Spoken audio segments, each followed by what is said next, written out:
शुरुआत कर रहे हैं आज हम लोग कक्षा 12वीं के इकोलॉजी के चैप्टर नंबर फर्स्ट, ठीक है, इकोलॉजी का चैप्टर नंबर फर्स्ट, या फिर हम लोग बोल सकते हैं चैप्टर नंबर आपका कितना 13, ठीक है, ऑर्गेनिज्म एंड पॉपुलेशन का। दो वर्ड है यहाँ पास, एक तो है ऑर्गेनिज्म और दूसरा है क्या है आपका पॉपुलेशन, ठीक है, जीव एवं समष्टि, ठीक है। मतलब हम लोग को ध्यान से समझना है कि हम लोग इकोलॉजी पढ़ रहे हैं, क्या पढ़ रहे हैं, इकोलॉजी। इकोलॉजी क्या है, ठीक है, इसके बारे में पूरा पहले तो अध्ययन करेंगे, फिर मैं आपको बताऊंगा। इकोलॉजी में हम लोग को मेनली कितना चैप्टर पढ़ना रहता है, 4 चैप्टर। उसमें से आप लोगों ने एक चैप्टर पहले ही पढ़ चुका है, कौन से चैप्टर पढ़े थे, बायोडाइवर्सिटी, क्लियर है ना।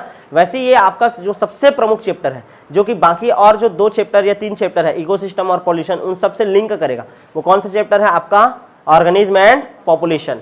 मेनली आपको यहाँ पास 2 ध्यान देना, 2 स्पीसीज का अध्ययन करना है, 2 स्पीसीज बोल रहा हूँ जी, 2 पॉइंट का अध्ययन करना है। पहले तो ऑर्गेनिज्म के बारे में अध्ययन करना है पूरा, और दूसरा जब बहुत सारे सेम ऑर्गेनिज्म मिलते हैं क्या बनाते हैं, पॉपुलेशन। जैसे बहुत सारा गाय मिल गया तो गायों का पॉपुलेशन बनेगा, बहुत सारा भैंस मिल गया तो भैंसों का पॉपुलेशन बनेगा। समझ आ रहा है कि नहीं, मतलब एक कोई भी जीव और उसका जो क्या है पॉपुलेशन है, ठीक है ना, उनके 2 टर्म के बारे में हम लोग को प्रॉपर इस चैप्टर में क्या करना है, अध्ययन करना है। क्लियर है कि नहीं, समझ आ रहा है, ठीक। तो आज हम लोग पढ़ेंगे ये जो चैप्टर है वो किसके अंतर्गत पढ़ते हैं हम लोग, इकोलॉजी के अंतर्गत। किसके अंतर्गत, इकोलॉजी। तो इकोलॉजी क्या है इसके बारे में अध्ययन करेंगे। पहले तो इकोलॉजी कितने प्रकार का होता है, पेपर में आता है, इकोलॉजी क्या है, इसके जनक कौन है, ठीक है ना, इंडियन इकोलॉजी के जनक कौन है, ठीक है, इन सब के बारे में पढ़ना पड़ता है, छोटा छोटा पॉइंट है। उसके बाद हम लोग को पढ़ना पड़ेगा इकोलॉजी के प्रकार, ठीक है ना, कैसे कैसे हम लोग मेनली 2 टाइप में डिवाइड करते हैं इकोलॉजी को, लेकिन उसके अलावा और बहुत सारे ब्रांचेस है, तो कैसे परिभाषा दोगे, आपके पेपर में बाई चांस आ गया तो उसके बारे में पढ़ेंगे। उसके बाद हम लोग प्रॉपर इकोलॉजी के अंतर्गत ये जो चैप्टर है उसमें एंट्री करेंगे। क्लियर है ना, ऑर्गेनिज्म एंड पॉपुलेशन में। क्लियर है कि नहीं, ये समझ आ रहा है कैसे पढ़ेंगे। सबसे पहले मैं क्या टर्म दे रहा हूँ, ध्यान से समझो। सबसे पहले मैं टर्म दिया क्या, इकोलॉजी। क्या बोला हूँ मैं, इकोलॉजी। इकोलॉजी में टोटल कितना चैप्टर पढ़ना है, 4 चैप्टर। 4 चैप्टर में एक चैप्टर जो था बायोडाइवर्सिटी वो पढ़ चुके हो आप लोग, ठीक है, बायोडाइवर्सिटी पढ़ चुके हैं। इसके बाद क्या पढ़ना रहता है, पॉल्यूशन पढ़ना रहता है। क्या पढ़ना रहता है, पॉल्यूशन। सबसे जो पहला चैप्टर आता है वो है organism and population, organism and population. और उसके बाद कौन सा चैप्टर आता है बोलो मैं आप लोगों को, इकोसिस्टम। क्या आता है, इकोसिस्टम। तो सबसे पहले तो हम लोग इकोलॉजी क्या है, ठीक है ना, इसके बारे में पढ़ेंगे। उसके अंतर्गत फिर पहला चैप्टर शुरू करेंगे क्या, ऑर्गेनिज्म एंड पॉपुलेशन। क्लियर है कि नहीं, परिभाषा आएगा तो समझ जाओगे, ठीक है। अच्छा, ये सब किसके अंतर्गत चल रहा है, ऐसा समझो कि ये ना तुम लोग याद करो, जब पहली से 8वीं तक थे तो एक सब्जेक्ट चलता था पर्यावरण करके, ठीक है ना, तो ये पर्यावरण का ही पार्ट है। किसका पार्ट है, पर्यावरण का, ये चारों चैप्टर। क्लियर है, जिसमें से ये बायोडाइवर्सिटी हम लोग क्या कर चुके हैं, कंप्लीट। कोशिश रहेगा कि 5 से 6 लेक्चर में पूरा टॉपिक क्या हो जाए, कवर हो जाए। क्लियर है, ये चैप्टर पूरी तरीके से क्या हो जाए, कंप्लीट हो जाए। क्लियर है, तो चलो शुरुआत करें क्या। तो सबसे पहले तो हम लोग ये परिभाषा देखते हैं, पर्यावरण क्या है। सबसे पहले बताओ पर्यावरण किसे कहते हैं, बचपन से परिभाषा पढ़ रहे हो। पर्यावरण, परिधन आवरण, हमारे आसपास के चारों तरफ के जो वातावरण है उसी को ही हम लोग क्या बोलते हैं, पर्यावरण। क्लियर है ना, क्या बोलते हैं, पर्यावरण। प्रभावकारी, इसका परिभाषा क्या दिया जाता है, प्रभावकारी दशाओं का वह संपूर्ण योग, दशाओं का वह संपूर्ण योग, वह संपूर्ण योग जिसमें जीव रहते हैं, जिसमें क्या रहते हैं, जीव रहते हैं, जीव रहते हैं, उसे हम लोग क्या बोलते हैं, पर्यावरण। क्या बोलते हैं, पर्यावरण। प्रभावकारी दशा, प्रभावकारी दशा मतलब ऐसा सिचुएशन जो हमारे क्या करते हैं, जितने भी ऑर्गेनिज्म है उसको क्या कर सकता है, इफेक्ट कर सकता है, ठीक है। जैसे कि ताप इफेक्ट करता है, प्रकाश करता है, जल करता है, मिट्टी करता है। समझ आ रहा है, जितने भी जैविक कारक हैं और अजैविक कारक हैं वो सभी मिलकर के, जैविक और अजैविक कारक सभी मिलकर के किसका निर्माण करते हैं, आपके पर्यावरण का। किसका निर्माण करते हैं, पर्यावरण का। और वो जो पर्यावरण, ध्यान देना, वो जो पर्यावरण है उसमें जितने भी जीव रहते हैं वो क्या रहते हैं, उपस्थित होते हैं। क्लियर है, तो सबसे पहले तो पर्यावरण का परिभाषा याद रखना। और एक और परिभाषा पार्क के अनुसार है, एक, ठीक है ना, इकोलॉजिस्ट है जिनका नाम क्या है, पार्क। तो वो क्या बोलता है, पर्यावरण की कोई एक तत्व का नाम नहीं है, पर्यावरण कोई एक तत्व का नाम नहीं है, वो उन समस्त प्रभावकारी दशाओं का योग है जिसमें कि एक जीव रहता है। और पर्यावरण, जितने भी जीव, पर्यावरण में उपस्थित जितने भी जीव हैं एक दूसरे को प्रत्यक्ष या अप्रत्यक्ष रूप से क्या कर सकते हैं, प्रभावित कर सकते हैं। क्लियर है, तो किसके अनुसार परिभाषा याद रखना है आप लोगों को, पार्क के अनुसार। एक बार देख लेना उसका परिभाषा, ठीक है, वही सेम टू सेम परिभाषा ही है, ठीक है। या फिर इसमें बस सेम टू सेम तुमको एक लाइन जोड़ना पड़ेगा, उन समस्त दशाओं का योग। या उन समस्त प्रभावकारी दशाओं का योग जिसमें सभी जीव रहते हैं और एक दूसरे को प्रत्यक्ष या अप्रत्यक्ष रूप से क्या करते हैं, प्रभावित करते हैं, उसको हम लोग क्या बोलते हैं, पर्यावरण। क्या बोलते हैं, पर्यावरण। अब एक पर्यावरण का ध्यान समझना, अब एक जो पर्यावरण है उसका क्या क्या लक्षण हो सकता है, ठीक है, एक पर्यावरण है उसका क्या क्या लक्षण हो सकता है। पहले परिभाषा देख डाले पर्यावरण का, उसके बाद हम लोग को जानना है उसका क्या लक्षण, उसका ऐसा कौन कौन सा फीचर है या उसका ऐसा कौन कौन सा कैरेक्टर है। तो सबसे पहला फीचर है इसमें भौतिक व जैविक तत्वों का अविभाज्य समूह रहता है। भौतिक व जैविक तत्वों का क्या है, अविभाज्य समूह है जिसको विभाजित कर नहीं सकते। भौतिक तत्व जैसे कि आपका क्या हो गया, मिट्टी हो गया, ताप हो गया, जल हो गया, समझ आ रहा है कि नहीं, ये सब। और जैविक तत्व जितने भी स्वपोषी हैं, इसमें जितने भी विषमपोषी जीव हैं, जितने भी मृतोपजीवी जीव हैं, उन सभी का क्या है, ये एक प्रकार का अविभाज्य समूह जिसको हम लोग विभाजित कर नहीं सकते, तो उनका एक ग्रुप पाया जाता है। ये हो गया पर्यावरण का पहला लक्षण। दूसरा है ये विशिष्ट होता है। पर्यावरण क्या होता है, विशिष्ट व स्वचालित प्रणाली है, अपने आप चलता है भाई। विशिष्ट व स्वचालित क्या है, ये प्रणाली है। क्लियर है, कैसा प्रणाली है, विशिष्ट व स्वचालित, यहां तक क्लियर। विशिष्ट व स्वचालित प्रणाली होता है, यहां तक कंप्लीट है कि नहीं। अच्छा, तीसरा पर्यावरण में परिवर्तनशीलता है। क्या है, परिवर्तनशीलता। क्या है, पर्यावरण में परिवर्तनशीलता। अच्छा, और क्या हो सकता है, पर्यावरण में असमान वितरण है। असमान क्या है, वितरण है, और असमान वितरण के कारण ही इसमें क्या उत्पन्न होता है, विविधता उत्पन्न होता है, विविधता। यहाँ तक क्लियर है। तो ये सब हो सकता है पर्यावरण के लक्षण, ठीक है। उतना ज़्यादा ऐसा पेपर में आ जाएगा ऐसा चांसेस है क्या, नहीं, बस ऐसा नाम के लिए जानना है। हाँ, पर्यावरण किसे कहते हैं, पर्यावरण के कौन कौन से लक्षण होते हैं। पार्थिव एकता किसे कहते करके आता है, पार्थिव एकता। क्या होता है पार्थिव एकता, पर्यावरण के तत्वों की परस्पर संबंधता और एक रूपता। पर्यावरण में जितने भी तत्व हैं, ठीक है ना, तत्वों की क्या बोलना चाहिए, पर्यावरण में जितने भी उपस्थित तत्व हैं, तत्वों की क्या बोलते हैं, परस्पर संबंधता। परस्पर संबंधता, आपस में उनका क्या संबंध है, ठीक है। जैसे टेम्परेचर है, उसका जल के साथ क्या संबंध है, प्रकाश के साथ क्या संबंध है, मिट्टी का ध्यान समझना, पेड़ पौधों के साथ क्या संबंध है, ताप से क्या संबंध है, समझ आ रहा है कि नहीं। सभी तत्वों का आपस में क्या संबंध है, क्लियर है कि नहीं। तत्वों की पारस्परिक संबंधता और उनका क्या एक रूपता, एक साथ मिलकर के काम करते हैं, किसके लिए, पर्यावरण को स्टेबल रखने के लिए, ठीक है ना। तो उन्हीं को हम लोग एक साथ क्या बोलते हैं, पार्थिव एकता। क्या बोलते हैं, पार्थिव एकता। क्लियर है, एक नंबर का बस क्वेश्चन बन सकता है, पार्थिव एकता क्या है करके। तो ये वाला तुम लोग को याद रखना है, ठीक है, ये वाला बस। यहां तक समझ आया कि नहीं, यहां तक क्लियर है। आगे बढ़ जाए क्या, ठीक है, यहां तक समझ आ गया। अच्छा, पर्यावरण में कितने संगठन होते हैं, ये तो पर्यावरण क्या है उसका परिभाषा हो गया, पर्यावरण क्या है उसका परिभाषा हो गया। दूसरा टॉपिक पढ़ लिया, पर्यावरण के क्या क्या लक्षण होते हैं। पर्यावरण ध्यान समझना, पर्यावरण का क्या क्या संगठन है, किन चीज़ों से मिलकर ये बना रहता है। तो दो चीज़ों से मिलकर बना रहता है, एक तो होता है क्या, जैविक संगठन, और एक होता है क्या आपका अजैविक संगठन। क्या होता है, अजैविक संगठन। क्लियर है, एक होता है जैविक संगठन और एक होता है क्या, अजैविक संगठन। जैविक संगठन में क्या क्या आ जाएंगे, जैविक में क्या आ जाएगा, स्वपोषी जितने भी जीव हैं वो सब आ जाएंगे, जो अपना भोजन स्वयं बनाता है, जितने भी पेड़ पौधे हैं वो सब आ जाएंगे। दूसरा आता है क्या, विषमपोषी जीव। तीसरा क्या आ जाएगा आपका, मृतोपजीवी जीव। क्या आ जाएगा, मृतोपजीवी जीव। और चौथा क्या आ जाएगा आपका, अपघटक। क्या आ जाएगा, अपघटक। ये सभी क्या है, जीव है। क्लियर ना, ये सभी जैविक संगठन वाले हैं। अच्छा, अजैविक में क्या क्या आ जाएगा, ताप, जल, प्रकाश, और क्या आ जाएगा, मिट्टी। आ जाएगा, मिट्टी। क्लियर है। इसके अलावा एक और चीज़ शामिल होता है, वर्षण। क्या शामिल होता है, वर्षण। वर्षण में दो चीज़ें होता है, एक तो सामान्य वर्षा जो पानी गिरता है, और दूसरा शामिल होता है हिम वर्षा, बर्फबारी।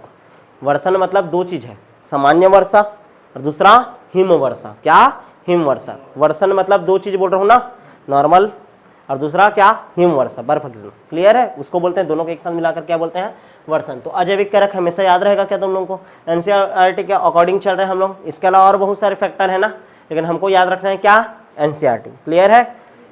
कैसे ट्रिक बता दूं क्या इसका, ट्रिक याद रखना, तज प्रेमी करके, प्रेमी को तजना है जी, तजना मतलब त्यागना, तज प्रेमी, त से ताप, ज से जल, प्र से प्रकाश, म से मिट्टी। क्लियर है ना, और क्रम में ही याद रखना किसमें याद रखना है, क्रम में। सबसे ज्यादा कौन सा प्रभावित करता होगा, ताप। सेकंड नंबर में कौन प्रभावित करता है, जल। अच्छा, मिट्टी को ना एक फैक्टर बोलते हैं, मिट्टी को इडैफिक फैक्टर, नाम याद रखो। मिट्टी को क्या बोलता हूं, बोल रहा हूं मैं, इडैफिक फैक्टर, इडैफिक फैक्टर, क्या बोलते हैं, इडैफिक फैक्टर। मिट्टी को क्या बोलते हैं, इडैफिक फैक्टर, भूलना नहीं। अच्छा, मिट्टी का अध्ययन को क्या बोलते हैं, पीडोलॉजी।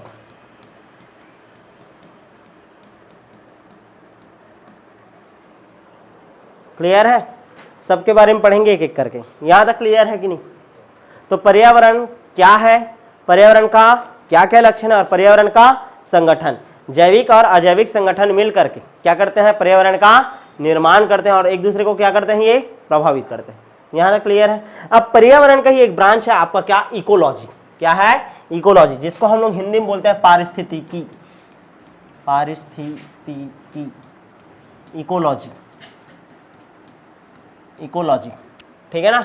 इकोलॉजी किसको बोलते हैं, ध्यान समझना। कोई एक जीव है, उस जीव का अपने पर्यावरण के साथ क्या संबंध है, जब इसका हम लोग क्या करते हैं, अध्ययन करते हैं। जीव तथा पर्यावरण के बीच के पारस्परिक संबंधों का, पारस्परिक संबंध का क्या करना, अध्ययन करना। जीव तथा पर्यावरण के बीच पारस्परिक संबंध का क्या करना, अध्ययन करना, क्या कहलाता है, इकोलॉजी कहलाता है। क्या कहलाता है, इकोलॉजी। यहां तक क्लियर है कि नहीं, समझ आ रहा है। ठीक है। इकोलॉजी शब्द किसने दिया है, इकोलॉजी ये जो शब्द है इसको दिया है अर्नेस्ट हैकल ने। किसने दिया है, अर्नेस्ट हैकल। इकोलॉजी शब्द किसने दिया, अर्नेस्ट हैकल ने। यहाँ तक क्लियर है। और इसका फादर कौन है इकोलॉजी का, राइटर नामक वैज्ञानिक। कौन सा वैज्ञानिक, राइटर, REITER। ठीक है। फादर ऑफ इकोलॉजी क्या बोलोगे तुम लोग, राइटर। क्या नाम है, राइटर। ठीक है। अच्छा, इंडियन इकोलॉजी के फादर कौन है, इंडियन इकोलॉजी, भारतीय पारिस्थितिकी के पितामह या पिताजी कौन है, रामदेव मिश्रा। क्या नाम है, रामदेव मिश्रा। रामदेव बाबा मत बोलना, प्रोफेसर रामदेव मिश्रा। कौन है, रामदेव मिश्रा। क्लियर है ना। पहली बार ध्यान देना, ठीक है ना। प्लांट के लिए, चलो इसको छोड़ो, इकोलॉजी शब्द का पहली बार पादप अध्ययन के लिए उपयोग किया था वार्निंग ने। ठीक है, नहीं याद रखना, ये तीनों वैज्ञानिक का नाम याद रखना। अर्नेस्ट हैकल शब्द दिया है, पिता कौन है, राइटर। कौन, राइटर। पूरे वर्ल्ड में इकोलॉजी का जब अध्ययन करता है ना तो उसके लिए, लेकिन इंडियन इकोलॉजी के लिए किसको बोलोगे, रामदेव मिश्रा। किसको बोलोगे, प्रोफेसर रामदेव मिश्रा। याद है, क्लियर है, समझ आ गया। इकोलॉजी का परिभाषा क्या दोगे, ठीक है। पर्यावरण में उपस्थित किसी जीव का उसके पर्यावरण के साथ पारस्परिक संबंधों का जब अध्ययन किया जाता है तो उसको क्या बोलते हैं, इकोलॉजी। अब ध्यान देना, इसमें क्या होता है, जीव का जीव के साथ संबंध और उस जीव का किसके साथ, पर्यावरण के साथ संबंध, इसका अध्ययन किया जाता है। समझ आ रहा है कि नहीं। जैसे कि इस पर्यावरण में हाथी भी है, गाय भी है, शेर भी है, भालू भी है, चीता भी है, जितना भी जीव है। क्लियर है ना। ठीक है। तो उस एक गाय का दूसरे गाय के साथ भी संबंध होगा, एक ही जाति का दूसरे जाति के साथ संबंध हो रहा है, सॉरी एक ही जाति में उपस्थित सदस्यों के बीच संबंध है। एक गाय है वो दूसरे गाय से क्या रख रहा है, पारस्परिक संबंध है। ठीक है। और अपने पर्यावरण के साथ संबंध है, एक जाति के जीव का हो गया। और ऐसा बोल रहा हूँ कि ये एक जो गाय है, ठीक है, वो बकरी के साथ भी उसका कुछ ना कुछ पारस्परिक संबंध होगा और उसका अध्ययन कर रहा हूँ, मतलब दूसरे जाति के साथ। किसके साथ अध्ययन कर रहा हूँ मैं, दूसरे जाति के साथ। क्लियर है कि नहीं। मतलब ध्यान से समझना, पर्यावरण में उपस्थित एक जीव का दूसरे जीव के साथ, चाहे वो उसी की जाति का हो चाहे दूसरी जाति का हो। समझ आ रहा है कि नहीं। जाति किसको बोलते हैं, जो आपस में इंटरब्रीड कर सके। समझ आ रहा है कि नहीं। जाति किसको बोलते हैं, जो आपस में इंटरब्रीड कर सके। जैसे मनुष्य जाति है, जैसे एक भेड़ का जाति है, जैसे बकरी का जाति है, समझ आ रहा है कि नहीं। जाति जो आपस में इंटरब्रीड कर सके, उनका एक क्या हो सके, एक ऑफ स्प्रिंग हो, उसका एक संतति हो, ठीक है, समझ आ रहा है कि नहीं। गाय है, गाय एक अलग प्रजाति है, भैंस है वो एक अलग जाति है, समझ आ रहा है कि नहीं। मनुष्य एक अलग जाति है, तो जो आपस में इंटरब्रीड कर सकते हैं उसको सेम जाति में रखेंगे।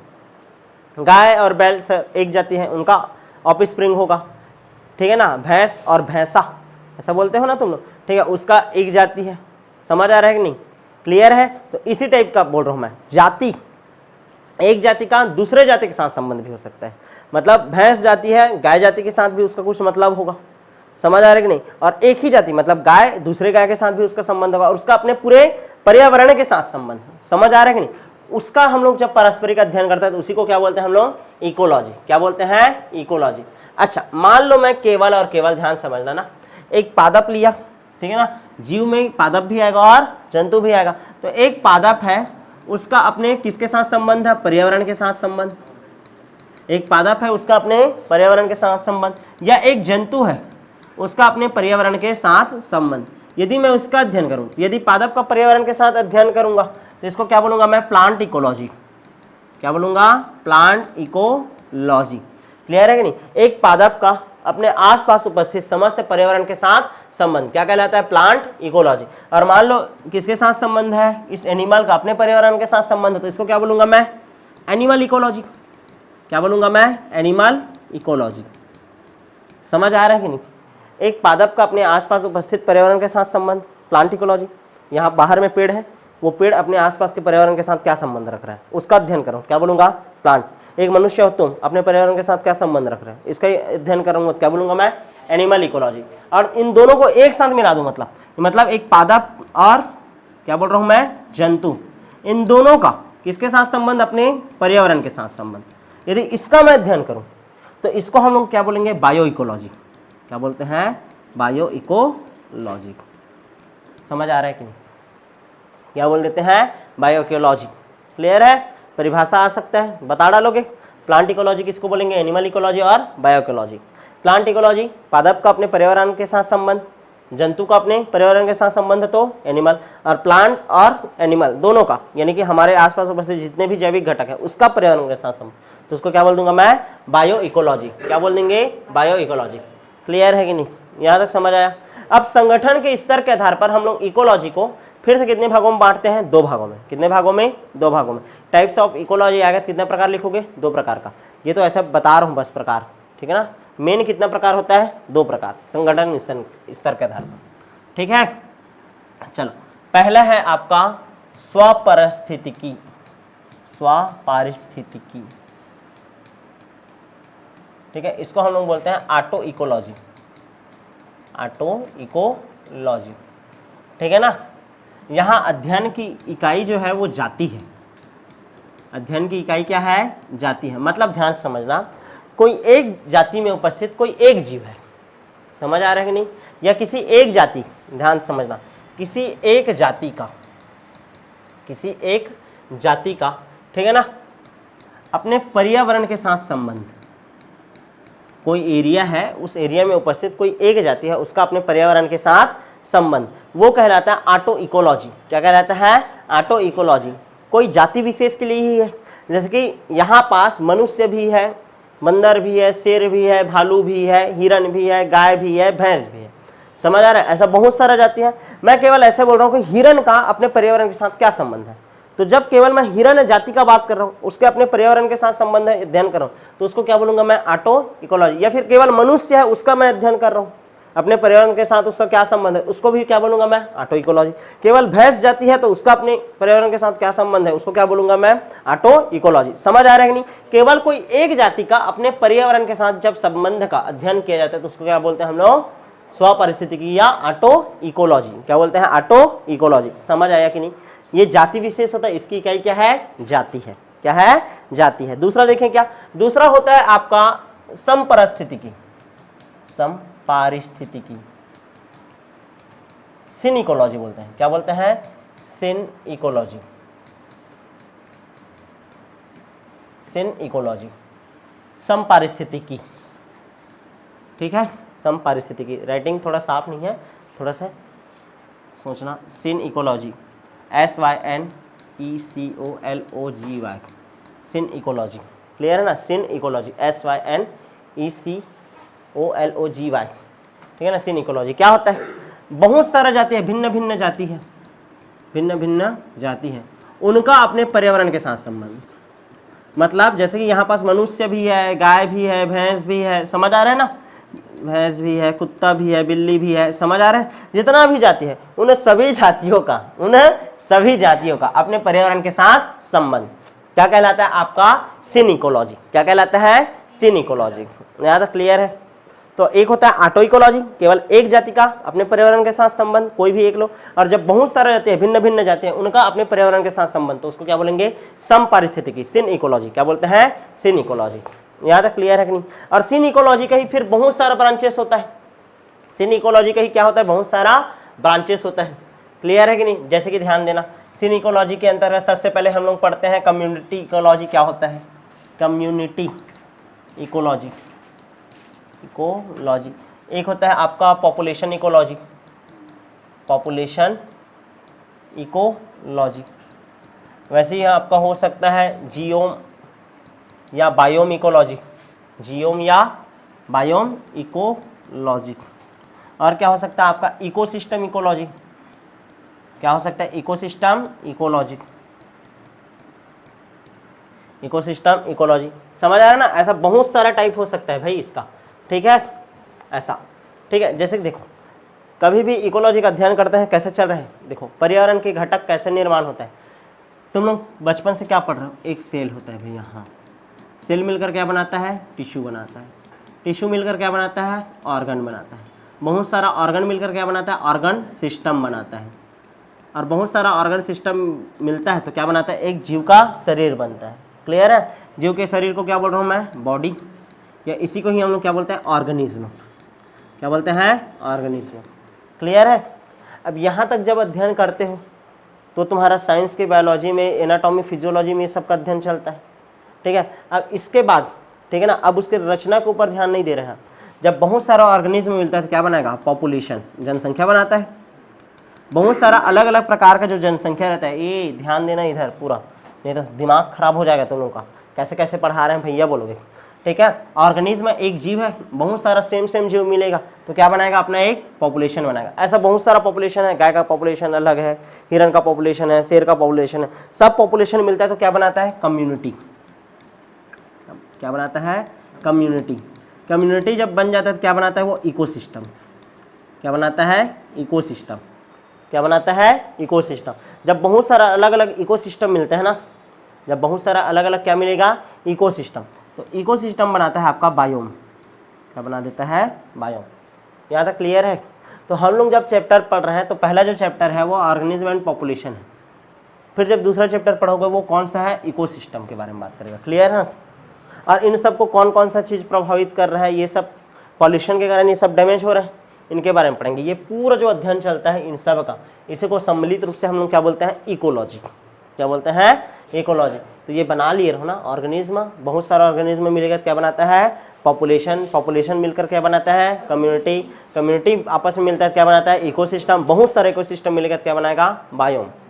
ठीक है ना। पहले बायोस्फीयर बनता है, फिर बायोम बनता है, और है इसका, ठीक है। लेकिन मेनली ये सब याद रखना, ये चार शुरुआत का याद रखना जरूरी है। क्लियर है, हो गया, बना लिए क्या, ठीक है। तो सबसे पहले हम लोग बात करते हैं कम्युनिटी इकोलॉजी क्या होता है। परिभाषा देखना सीखो, एकदम टाइम पास है।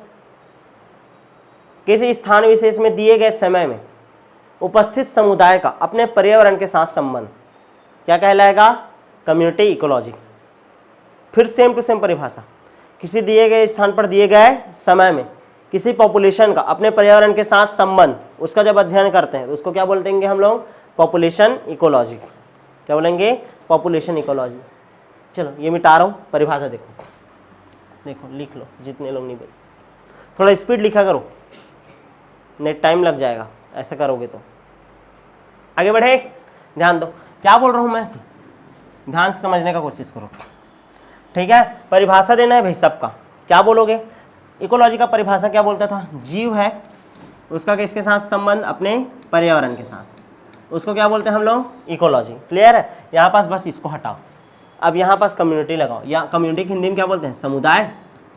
ठीक है, किसी दिए गए समय में किसी विशेष स्थान पर उपस्थित समुदाय का अपने पर्यावरण के साथ संबंध का अध्ययन क्या कहलाता है, कम्युनिटी इकोलॉजी।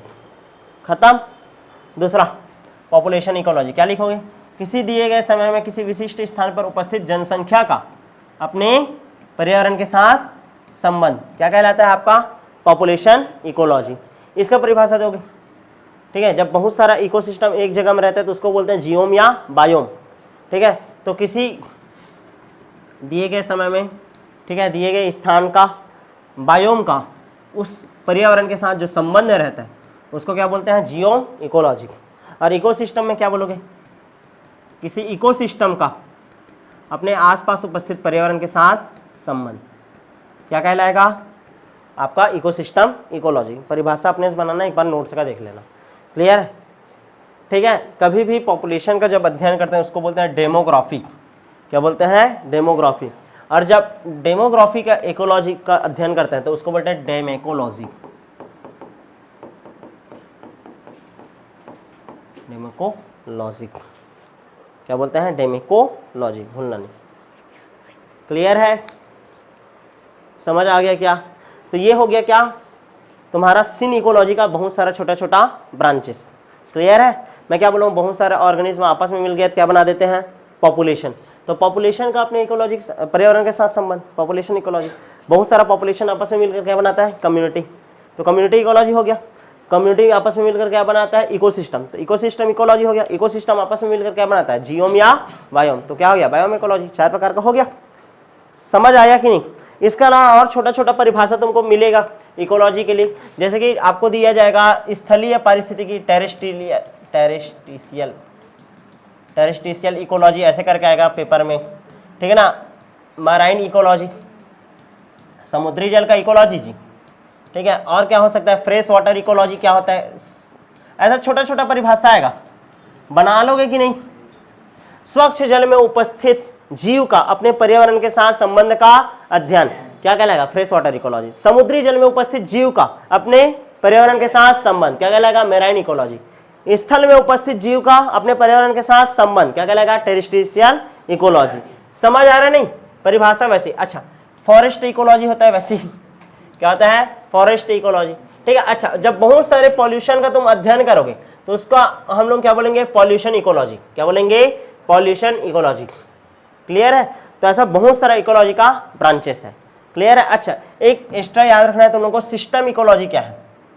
एनसीईआरटी के बाहर चल रहा हूं मैं अभी। एनसीईआरटी केवल 2 इकोलॉजी के बारे में बात किया, कहानी खत्म है। एक ऑटो इकोलॉजी और एक सीन इकोलॉजी, बस उतना ही लिखना है पेपर में आएगा। तो बाई चांस ज़्यादा नंबर का आएगा तो सीन इकोलॉजी का कितना टाइप बोला हूँ, 4, वो चारों टाइप को लिख देना। ये सब जो है 1 नंबर के क्वेश्चन के लिए है, बाई चांस आ गया तो। लेकिन आने का चांस है 0.01%, 0.01%। इसका मतलब ये नहीं है कि परसेंटेज नहीं है, हिस्सा तो है। जब 0.09% बन सकता है किसी का यहाँ, ठीक है ना, 1% भी नहीं, 0.09%, तो उसका भी चांसेस हो सकता है। चलो आगे बढ़े। ठीक है, तो देखो सबसे पहले एक याद रखना है तुम लोगों को, स्टार पॉइंट करके, सिस्टम इकोलॉजी। सिस्टम इकोलॉजी, ठीक है, सिस्टम इकोलॉजी मॉडर्न ब्रांच है। ये इकोलॉजी का कैसा ब्रांच है, मॉडर्न ब्रांच, मतलब अभी अभी बना है भाई। इसमें क्या करते हैं, जितना भी मैथमेटिकल्स फॉर्मूला होता है, गणित का जितना भी फॉर्मूला है, ठीक है ना, फॉर्मूला जितना भी रहेगा और गणित का जितना भी मॉडल है, उन सब को हम लोग जोड़ते किसके साथ है, पर्यावरण के साथ। किसके साथ जोड़ते हैं, पर्यावरण के साथ। क्लियर है ना। और क्या करते हैं, निष्कर्ष निकालते हैं। जैसे कि मैं एज पिरामिड बनाते हैं हम लोग, संख्या का पिरामिड बनाते हैं, ठीक है ना, संख्या का पिरामिड बनता है, ऊर्जा का पिरामिड बनता है। वो किसके आधार पर है, गणित के नियमों के ऊपर आधारित है। 10% का नियम पढ़ोगे अभी तुम लोग, ठीक है, कि एक जीव है तो इसमें इतना एनर्जी है, तो सामने वाले में कितना ट्रांसफर होता है, केवल 10%। क्लियर है। तो यहाँ पास किसका नियम लग रहा है, मैथ्स का। तो इसको हम लोग क्या बोलते हैं, सिस्टम इकोलॉजी। क्या बोलते हैं, सिस्टम इकोलॉजी। ये आ सकता है। क्लियर है ना। मैथमेटिकल्स फॉर्मूला का यूज होता है, ठीक है, और बहुत सारे मॉडल का यूज करते हैं पर्यावरण के विभिन्न घटकों को समझाने के लिए। तो उसको हम लोग क्या बोलते हैं, सिस्टम इकोलॉजी। क्लियर है। एक होता है तुम्हारा पैलियो इकोलॉजी, पूरा पारिस्थितिकी, इकोलॉजी, पैलियो इकोलॉजी। पूरा पारिस्थितिकी का मीनिंग क्या होता है? पैलियो इकोलॉजी, पूरा यानी कि प्राचीन काल में, प्राचीन काल में उपस्थित जो जीवाश्म था, जीवों का जो अंश मिला है, क्लियर है ना, तो उनका हम लोग क्या देखेंगे, उनका जीवन कैसे रहा होगा, वो कितने साल उनका जीवन काल रहा होगा, वो किस तरीके से उस टाइम के पर्यावरण के लिए क्या रहे होंगे, उपयोगी रहे होंगे। इनका जब अध्ययन किया जाता है तो उसको बोलते हैं पैलियो इकोलॉजी। क्या बोला जाता है? Palaeo ecology. क्लियर है ना। अच्छा, एक और होता है आपका conservation ecology. Conservation ecology, conservation मतलब संरक्षण। क्या करना? संरक्षण। जैसे आप लोगों को इन सिटू और एक्स सिटू बताया था ना मैं, इन सिटू कंजर्वेशन होता है, एक्स सिटू कंजर्वेशन होता है, तो उसको इकोलॉजी के जिस ब्रांच के अंतर्गत पढ़ा जाता है उसको बोलते हैं कंजर्वेशन इकोलॉजी। ठीक है, तो ये वाला परिभाषा, ये वाला परिभाषा, दोनों अच्छे से याद रखना। बाकी सब परिभाषा तो रट रुटा करके बना डालोगे, ट्रिक लगा लगा कर, लेकिन इसमें बना पाओगे क्या फट से? नहीं, थोड़ा समझना पड़ेगा। यहाँ तक क्लियर है कि नहीं? तो अभी तक हम लोगों ने क्या क्या पढ़ लिया? सबसे पहले पढ़ लिया कि पर्यावरण क्या है, पर्यावरण के क्या क्या लक्षण होते हैं, उसके बाद पर्यावरण के कौन कौन से घटक होते हैं, एक जैविक घटक और एक अजैविक घटक। उसके बाद हम लोग इकोलॉजी क्या होता है, उसके जनक कौन है, उन्होंने किसने क्या शब्द दिया था, भारतीय इकोलॉजी के पितामह कौन है, इसके बारे में पढ़ा। फिर इकोलॉजी का हम लोग क्या पढ़े? टाइप पढ़े। एक तो होता है ऑटोकोलॉजी और एक होता है सिनिकोलॉजी। फिर सिनिकोलॉजी का टाइप पढ़े। फिर सिनिकोलॉजी के अलावा और बहुत सारा छोटा छोटा ब्रांचेस बताया, और उसमें भी मैं आप लोगों को आईएमपी बता दिया हूँ क्या, सिस्टम इकोलॉजी, और एक पढ़ना है आपको पूरा पारिस्थितिकी, या और एक पढ़ लेना है क्या, कंजर्वेशन इकोलॉजी। यहाँ तक क्लियर है कि नहीं? अब जाकर के हमारा जो ये चैप्टर है ऑर्गेनिज्म एंड पॉपुलेशन, ये स्टार्ट होता है। क्लियर है? सबसे पहले इस चैप्टर का टॉपिक चलता है organism and their environment. Heading डालो, ऑर्गेनिज्म एंड देयर एनवायरनमेंट। ठीक है, स्पेलिंग मिस्टेक हो सकता है तो लोग सुधार लेना भाई। ठीक है, जीव एवं उसका पर्यावरण। ठीक है, जीव और उसका पर्यावरण, इसमें आपको पढ़ने से पहले सबसे पहले दो टर्म सीखना होगा। ठीक है, ये टॉपिक हम लोग को शुरुआत करना है, एक जीव है और उसका पर्यावरण क्या होता है। ठीक है, ये टॉपिक हम लोग को पढ़ना है, मतलब पहले तो ऑर्गेनिज्म के बारे में पढ़ेंगे और फिर उसके बाद एनवायरनमेंट के बारे में पढ़ेंगे, दो टॉपिक चलेगा। ठीक है, तो इसमें सबसे पहले हम लोग को दो चीज़ों के बारे में जानना पड़ेगा। सबसे पहले पढ़ना है हम लोग को हैबिटाट किसे कहते हैं। सबसे पहले हैबिटाट किसे कहते हैं? हैबिटाट का मीनिंग क्या होता है? आवास। क्या होता है? आवास। ठीक है, कोई भी जीव जंतु जिस स्थान पर पाए जाते हैं, जहां पर वो रहता है, जिस स्थान पर वो पाए जाते हैं, जिस स्थान पर वो रहता है, उसी को ही हम लोग क्या बोलते हैं? उसका हैबिटाट। क्या बोलते हैं? हैबिटाट। यहाँ पास जैविक तथा अजैविक कारक, जैविक तथा अजैविक कारक क्या करते हैं? उसको प्रभावित करते हैं। उसको क्या करते हैं? प्रभावित करते हैं। इसको बोला जाता है क्या? हैबिटाट। जैसे कि मैं कछुआ को पूछूंगा कि तुम्हारा हैबिटाट कहाँ है, तो वो बोलेगा जल में। क्या बोलेगा? जल में। मछली को पूछूंगा तो वो कहाँ बोलेगा अपना हैबिटाट? जल में। मनुष्य को पूछेंगे तो क्या बोलेगा? वो स्थल में। वो क्या है? हैबिटाट। समझ आ रहा है कि नहीं? लेकिन हैबिटाट जो है, ध्यान समझना, एक बड़ा टर्म है। जैसे तुम दिल्ली में हो और तुमको पूछा गया कि एड्रेस तुम्हारा कहाँ है, तो तुम लोग ऐसा बोलोगे कि लभरा गांव में रहता हूँ करके? नहीं बोलोगे ना। क्या बोलोगे? छत्तीसगढ़ से है। तो एक बड़ा टर्म है ना ये। प्रॉपर एड्रेस दे पा रहे हो क्या अभी? नहीं। तो इसलिए प्रॉपर एड्रेस के लिए एक टर्म होता है माइक्रो क्लाइमेट। माइक्रो क्लाइमेट, कोई बड़ा एरिया है तो उसके छोटे से जिस भूभाग में कोई जीव रहता है उस स्थान को बोलते हैं माइक्रो क्लाइमेट। क्या बोलते हैं? Micro climate. क्लियर है कि नहीं? जैसे कि हम लोग जैसे बोलेंगे ना बाहर के आदमी को, कहाँ रहते हो करके बोलेंगे, छत्तीसगढ़। तो अरे बाप रे, तू नक्सली है क्या, ऐसे बोलते थे पहले। तुम लोग बाहर जाना, ठीक है ना, पहले जब इतना ज्ञान नहीं था ना, अरे नक्सली है भाई ये, तो ऐसे बोलते थे। क्यों? क्योंकि वो आज तक क्या सुना है छत्तीसगढ़ के बारे में, यहाँ क्या है? नक्सलिज्म, नक्सली लोग हैं, नक्सलवादी संगठन है। लेकिन क्या पूरे भूभाग में है क्या वहाँ का कहानी? नहीं। महासमुंद एरिया आओ, यहाँ कोई नक्सलवाद का प्रभाव पड़ता है क्या? नहीं। ठीक है, हाँ, लेकिन इसी के बगल गरियाबंद जिले में जाओ, कहीं ना कहीं उसमें नक्सलिज्म का प्रभाव है। ठीक है, तुम बस्तर एरिया जाओ, वहाँ है। लेकिन रायपुर में क्या नक्सलिज्म है क्या? नहीं। समझ आ रहा है? मतलब ध्यान समझो, हैबिटाट है वो एक बड़ा टर्म है, ऐसे ही समझना ना। जैसे कि मैं छत्तीसगढ़ वर्ड बोला तो वो क्या है? हैबिटाट। लेकिन महासमुंद बोल दिया तो वो क्या है? Micro climate. मतलब जो बड़ा भूखंड है उसका जो जलवायु है उससे बहुत अलग होता है किसका? माइक्रो क्लाइमेट का भाई। क्लियर है कि नहीं? जैसे छत्तीसगढ़ में बहुत भारी बारिश हो रहा है, लेकिन पूरा छत्तीसगढ़ में हो रहा है क्या? नहीं। क्या पता वो केवल बस्तर में हो रहा होगा। महासमुद्र में नहीं हो रहा होगा। तो हैबिटाट एक बड़ा टर्म होता है और माइक्रो क्लाइमेट उससे छोटा। ठीक है, दिए गए भूखंड से, ध्यान समझना, किसी बड़े भूभाग से जो एक छोटा स्थान रहता है, ठीक है ना, जैसे मैं छत्तीसगढ़ बड़ा भूभाग बोल रहा हूँ लेकिन महासमुंद बोल रहा हूँ वो छोटा है, तो वहां का इन्वायरमेंट पूरे छत्तीसगढ़ के मुकाबले थोड़ा सा क्या होगा, अलग होगा। समझ आ रहा है कि नहीं? तो उसको क्या बोलते हैं, माइक्रो क्लाइमेट। क्या बोलते हैं, माइक्रो क्लाइमेट। क्लियर है? तो पेपर में क्या आएगा आपका, हैबिटाट किसे कहते हैं। माइक्रो क्लाइमेट पूछने का चांसेस बहुत कम रहता है। यदि पूछ देगा तो क्या बोलोगे, किसी दिए गए, ध्यान से समझना, वह क्षेत्र जहां पर जीव उपस्थित रहता है वहां पास का वातावरण संपूर्ण भूखंड के मुकाबले क्या रहता है, थोड़ा सा अलग रहता है। क्लियर है कि नहीं? तो उस भाग को बोला जाता है क्या, माइक्रो क्लाइमेट। पेपर में आता है सबसे ज्यादा एमपी क्वेश्चन है इकोलॉजिकल निके क्या है, ये निकेत करके आता है, लिखो, मोस्ट एमपी क्वेश्चन है इकोलॉजिकल निके। ठीक है, बहुत लोग इसको निकेत करके पढ़ेंगे। क्या पढ़ेंगे, निकेत। ठीक है ना, क्लियर है? इकोलॉजिकल निके क्या होता है, इकोलॉजिकल निके, ठीक है, ये इसी का ही स्वरूप है, किसका, माइक्रो क्लाइमेट का। क्लियर है? ध्यान से समझ रखो। एक तालाब बनाया, ठीक है ना, इस तालाब में मछली जल की रानी है, ये भी रहती है, ठीक है ना, मछली जल की रानी है वो भी रहती है। यहाँ पास एक मेढक है वो भी रहता है भाई, ठीक है, ये मेढक है भाई, ठीक है। यहीं पास एक कछुआ है वो भी रहता है, एक कछुआ है वो भी रहता है। समझ आ रहा है कि नहीं? अब ध्यान से समझने की कोशिश करो, ठीक है। यहाँ पास ध्यान से ना, मैं मछली को पूछूं चाहे कछुआ को पूछूं, ठीक है ना, चाहे बदक को पूछूं, समझ आ रहा है, किसी को भी पूछूंगा, उनका हैबिटाट पूछूंगा, क्या बोलेंगे, तालाब में रहते हैं। कहाँ रहते हैं, तालाब में। मतलब तालाब वो बोल रहा है तो वो उसका क्या है, हैबिटाट है। लेकिन मैं मान लो अब पूछूंगा किसको, कछुआ को, अरे तू एकदम फिक्स एड्रेस बताना अपना, इतना बड़ा तालाब है, इतने बड़े तालाब में थोड़ी खोजूंगा। तो वो बोलेगा कि तालाब में ना ये जो सीढ़ी है ना, हाँ सीढ़ी के नीचे एक छेद है ना, हाँ उस छेद के नीचे में रहता हूँ मैं। समझ आ रहा है कि नहीं?